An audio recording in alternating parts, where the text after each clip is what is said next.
Olá, tudo bem? Vamos então, seguindo adiante, para mais um vídeo do estudo dirigido do livro A Ciência dos Sacramentos, uma abordagem didática sobre os fundamentos e princípios do rito cristão. Seguindo então nossos vídeos, nossos encontros, esse será então o capítulo 2, a Santa Eucaristia, nosso vídeo de número 6. O assunto que nós vamos abordar nesse encontro vai ser o da coleta, ok?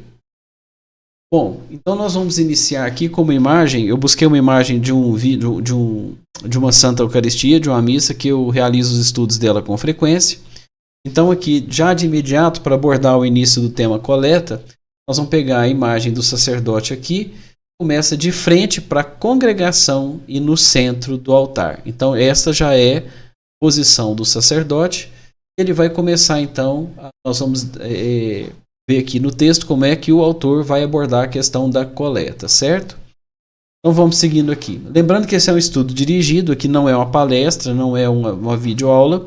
E nós estamos aqui destacando então, na minha busca, na minha leitura, estou compartilhando com vocês o meu estudo e os pontos relevantes dos textos para reforçar a minha aprendizagem. E aqui eu estou compartilhando com você essa jornada através desses vídeos aqui na plataforma, ok? Se você tiver alguma dúvida, se você tiver alguma consideração, fique à vontade para colocar nos comentários para entrar em contato comigo, ok? Pelos canais aí. Então vamos lá. A frase oremos é um sinal dado pelo celebrante ao povo quando ele está prestes a dizer uma prece e, portanto, é tempo de se ajoelharem. Então, como vocês podem ver aqui, o sacerdote ele já está na posição, ele já fez o rito inicial e agora ele vai para essa parte então, ok? Olha só que interessante, esse sinal era ainda mais necessário na igreja, essa referência aqui é muito importante que o autor coloca, que esse sinal era mais importante e necessário na igreja primitiva. Por quê? Porque quando as pessoas não tinham cópia da liturgia, e aqui a gente tem realmente, nós devemos então fazer uma contextualização, né, nos ritos antigos, como era difícil a linguagem, as pessoas não tinham a leitura, não era fácil ter, não existia ainda o impresso. Então nós estamos falando de um período em que os sinais... Então o que o autor está falando aqui? A importância dos sinais físicos do sacerdote para os participantes, para a congregação entender, né, os movimentos que deveriam ser feitos. Esse é um desses. Quando as pessoas não tinham cópia da liturgia e, portanto, eram obrigadas a fiar-se inteiramente no sacerdote quanto às instruções sobre as posições que deviam tomar. É certo, pela investigação clarividente, que Cristo forneceu esse roteiro ritualístico. Então aqui o autor faz um registro sobre a importância da leitura corporal dos movimentos do sacerdote para aquele tempo no qual não se existia liturgia, não tinha impresso, então era tudo de maneira... A ritualística era realmente mais difícil, então as pessoas tinham que seguir uns aos outros, né, principalmente os movimentos do sacerdote. E aqui o autor já dá um toquezinho, ó. É certo pela investigação clarividente que Cristo forneceu esse roteiro ritualístico. Então o autor aqui já dá um sinalzinho e vai mandar uma mensagem para nós aqui. Olha que interessante. Mas as palavras ditas na primeira Eucaristia, na noite da Quinta-feira Santa, foram meramente a instituição formal dessa grande cerimônia. Então olha só, aqui o autor vai já deixar uma pista que ele vai abordar de uma maneira mais avançada lá na frente sobre... a respeito dessa questão da Santa Eucaristia, certo? Então vamos seguir aqui, mas aqui ele já deu um toque, ó. A primeira Eucaristia na noite da Quinta-feira Santa as palavras ditas foram meramente instrução formal dessa grande cerimônia. E à medida que a gente for avançando aqui, nós vamos entender por que o autor colocou essa frasezinha aí, ela não está solta não, ok? As informações detalhadas sobre seu método e intenção foram dadas pelo Senhor após a sua ressurreição, dentre as várias coisas que pertenciam ao reino de Deus, que ele então ensinou para os seus discípulos. Então nós percebemos que o autor ele fez uma separação entre realmente o evento da Quinta-feira Santa, que aconteceu, que através da clarividência ele registra realmente esse evento, mas como uma instrução formal. Que o aspecto mais profundo da Santa Eucaristia foi entregue aqui, que o autor está falando que foi feito após realmente a sua ressurreição. Ok? Vamos seguindo então.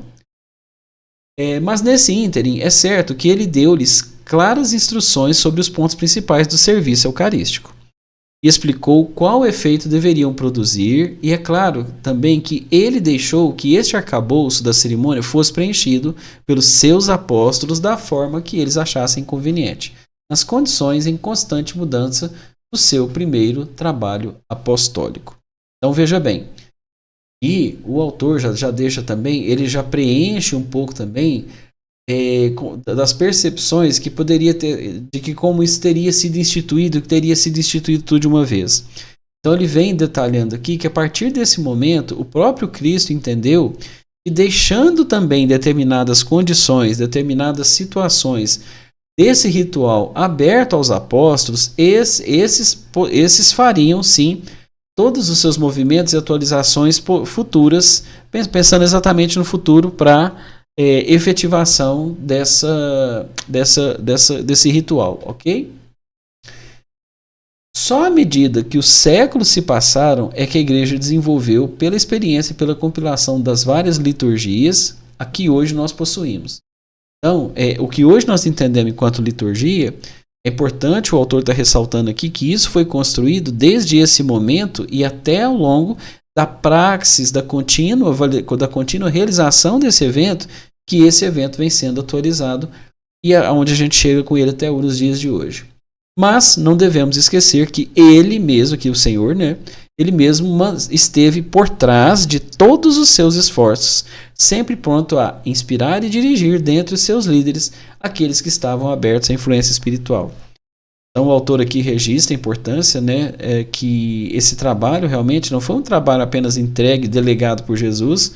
Ele afirma, o autor aqui afirma realmente que a participação do Mestre Jesus ela é ativa nesse processo, tanto na questão de inspiração, questão de direção, e aqui ele atesta, né, que aqueles que estavam abertos à influência espiritual. Então, olha a importância aqui de nós, enquanto líderes espirituais, enquanto sacerdotes, enquanto agentes da palavra, nós estarmos realmente disponíveis à influência espiritual, no caso aqui, as boas influências, principalmente ao nosso Mestre Jesus. Nesse capítulo, o autor traz uma imagem aqui, eu vou dar uma explicada melhor nela, tá? A figura 1 é a bolha do Asperges depois da sua expansão pelo anjo. Então aqui nós estamos continuando, nós estamos na sequência da Santa Eucaristia. Então aqui nós estamos tendo uma visão, o autor colocou uma visão, uma ilustração, que a bolha realmente nesse momento aqui, o anjo já vai, aqui nós vamos falar da presença do anjo.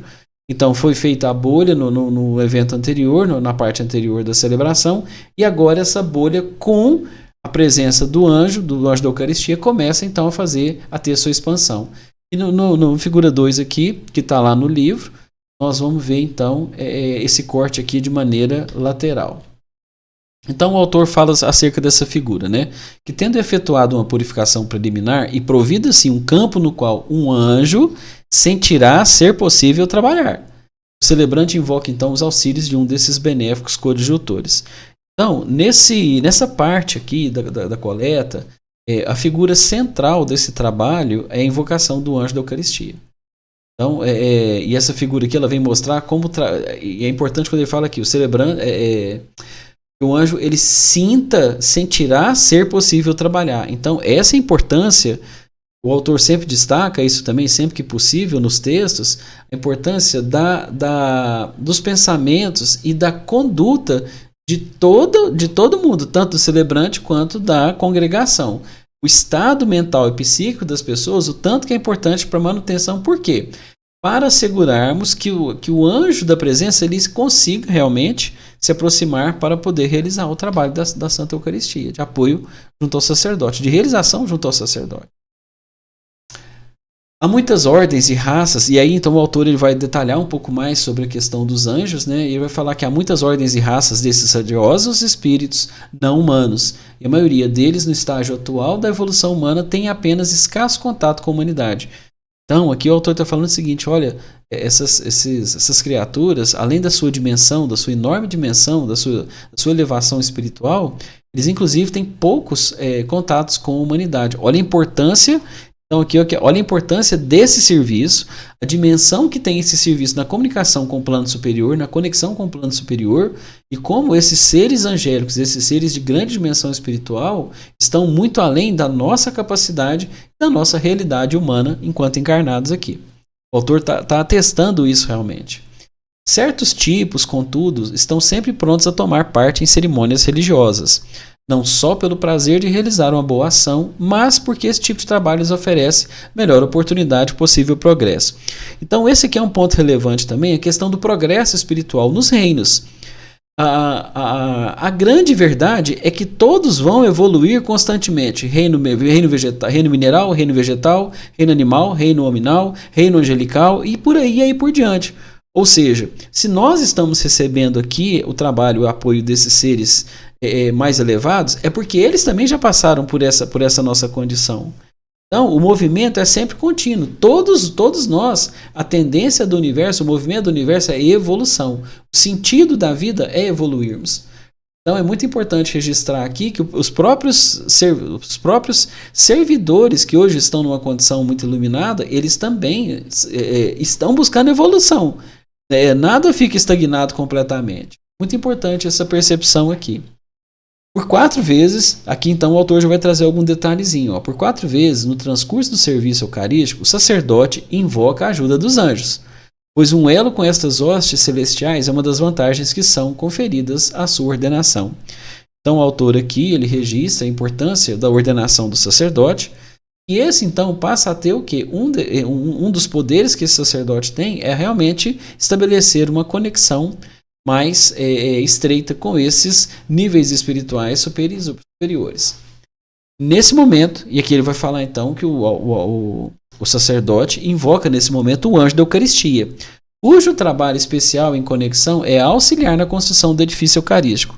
Então, lembrando nos vídeos passados que é construído o edifício eucarístico no plano astral para que ele possa servir realmente da conexão entre o plano físico e o plano astral para que o Cristo, para que a Eucaristia possa se realizar. Ou seja, são dois mundos, dois padrões energéticos que a construção do templo eucarístico no plano astral, ela se dá para a realização dessa conversão dessa energia, dessa conexão realmente desses dois planos do nosso plano físico com o plano superior. Para recepção e conexão com esse plano e recepção dessa energia do próprio Cristo. E aqui ele está demonstrando que o agente passivo dessa conexão e construção do templo é o anjo eucarístico. Né? É uma das atribuições do anjo fazer com que o nosso material seja usado sabiamente na construção do edifício. Então aqui o autor realmente demonstra com clareza que nós estamos ali operando em uma dimensão física, mas numa realização de um trabalho em planos superiores, que para nós visivelmente pode ser imperceptível, para os médiuns, para as pessoas com clarividência pode ser perceptível em algum nível, mas que realmente esse trabalho existe e ele é pelo autor ele está sendo aqui ratificado, certo? Então, continuando, a forma é modelada e supervisionada por esse anjo. Então, o anjo ele vem, ele encontra as condições para realizar o serviço e ele vai ajudar no gerenciamento dos recursos da congregação, do sacerdote, na construção desse templo eucarístico no plano astral. O primeiro ato do anjo em sua chegada é expandir a bolha formada pela vontade do sacerdote durante o asperges. Então vimos lá na figura que aquela bolha então ela é formada no asperges e o anjo então ele vai expandir e dar nova forma a essa figura. Seguindo aqui, o autor diz o seguinte, que a sua própria presença é uma bênção, pois imagine só, uma influência calmante e elevadora está sempre irradiando dele. Assim, sua visita claramente oferece uma oportunidade valiosa para aqueles que estão preparados para tirar vantagem dela. Então aqui também eu acho muito importante o seguinte, comparando os dois ritos, o rito da Igreja Católica Liberal, a liturgia, e a liturgia da Católica Romana, há uma diferença muito grande. E aqui eu vou me ater àquilo que é pertinente à nossa celebração. A nossa celebração, então, ela não é reviver a paixão de Cristo, mas ela é conectarmos realmente com Cristo, com a consciência crística, com a energia crística através do serviço desses seres. Então ela não tem a mesma as mesmas características ritualísticas, o mesmo pano de fundo. Então aqui a Igreja Católica Liberal, ela tem realmente esse enfoque na liturgia, na Santa Eucaristia, para realizar um serviço realmente de comunhão com o Cristo. E aí a importância desses seres, a importância desses anjos são reconhecidamente operantes para que isso aconteça plenamente. E o autor procura muito bem detalhar isso. Então o celebrante agora invoca o anjo da Eucaristia que vai construir uma forma para nós. Não o vemos se aproximando desde a distância, mas ele aparece subitamente de um modo como surgir se houvesse um grosso véu de névoa atrás do altar. Então, quando ele é invocado, ele apenas dá um passo à frente para estar conosco. Aqui o autor começa narrando, então, sobre a presença realmente do anjo no serviço eucarístico, a sua relação, a sua proximidade com o sacerdote, como ele modela as energias com a congregação. E aqui eu estou trazendo para vocês, eu tenho feito uma busca junto à inteligência artificial e percebendo aí, dando as informações, procurando um prompt aí que traga o máximo de clareza e de proximidade possível as imagens que eu quero trazer para vocês. Então a inteligência artificial na que eu estou buscando me trouxe essa imagem, eu achei muito bonita. Eu pedi para que, de acordo com as obras do Leadbeater, mais os outros autores aqui da Igreja Católica Liberal, que a gente pudesse realmente ter uma perspectiva do que seria esse anjo. E eu achei lindo realmente essa imagem aí do que seria realmente o anjo da Eucaristia. Ok? Bom, vamos movendo para o final então para a conclusão desse encontro, tá? E aí o autor então ele vai afirmar que ele parece mover-se quase só dentro de uma área limitada em torno do altar, mas fica principalmente perto do sacerdote oficiante. Ou seja, nesse texto aqui, o autor vai deixando bem assim, vai explicitando bem a parte funcional do movimento do sacerdote, da participação do anjo, como ele movimenta essas energias na construção do templo no plano astral, e como isso vai detalhadamente acontecendo nas suas percepções clarividentes. Ele permanece ali quase no centro durante o cântico e o introito. O autor vai detalhar também que durante o Kyrie ele fica bem sobre a cabeça do oficiante. No Gloria in Excelsis ele flutua um pouco mais para cima e se move em direção do povo, de modo que ele paira acima das portas dos santuários, reunindo e coletando poderosamente do povo material para a construção. Então, mais uma vez, o autor reforça do serviço realizado, desse serviço energético e vibracional realizado no procedimento da Santa Eucaristia. Durante as coletas, ele fica principalmente em seu lugar original, alinhado com os 3 oficiantes. Aqui ele está falando do diácono, do subdiácono, quanto tem ali essas figuras participando. E ali ele recebe o poder enviado através da linha. Enquanto a epístola está sendo lida, o anjo está perto do centro do altar, para que, ao derramar o poder mais mental para o subdiácono, através do celebrante do diácono, ele possa estar em uma posição mais conveniente para valer-se das velas no norte e também derramar poder emocionalmente elevador que estimula e eleva o nível das emoções. Então aqui tem um aspecto interessante que é a posição do altar. Tudo é posicionado em termos de norte, sul, leste, oeste. É um culto de magia solar, é uma representação solar. Então tudo tem um propósito, nenhuma posição. E aqui ele vai fazer inclusive uma referência das velas. E lá na frente ele vai falar um pouco, reforçar essa questão. A série de velas atua como, olha que importante, ó. E são coisas que a gente acaba não percebendo esses detalhes, que à medida que esse estudo vai mostrando pra gente, nós vamos enriquecendo realmente nosso entendimento acerca da ritualística. Olha só o que ele fala sobre as velas, ó. A série de velas atua como um eficiente filtro e retém muita impureza, enquanto intensifica grandemente e ao mesmo tempo sendo intensificada por poder do povo. Então olha que interessante, ele está trazendo detalhes aqui sobre a importância das velas no serviço dessa magia eucarística acontecendo aí na Santa Eucaristia. Essa atividade reage sobre e estimula ainda mais o povo, e assim o redemoinho é construído. Então ele vai tratar aqui realmente dessa permuta, dessa troca e dessa complementariedade das forças energéticas da congregação, do sacerdote e de todos aqueles que estão envolvidos. E aqui, por fim, para concluir nossa jornada, eu procurei também mais uma imagem a partir de todos esses itens que foram trazidos aqui por último. né, durante esse roteiro. Eu procurei trazer uma imagem e a inteligência artificial trouxe essa bela imagem aqui.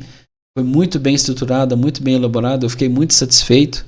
E está à disposição também, quem quiser precisar de compartilhar, a gente entra em contato que a gente compartilha aí com vocês. Tá bom? Bom, era isso que eu tinha para trazer nesse encontro, nesse encontro, desse vídeo aqui, desse estudo dirigido da ciência dos sacramentos, uma abordagem didática sobre os fundamentos e princípios desse rito cristão. Agradeço a você, então, desejo uma boa conclusão, bons estudos e até o próximo vídeo. Até lá!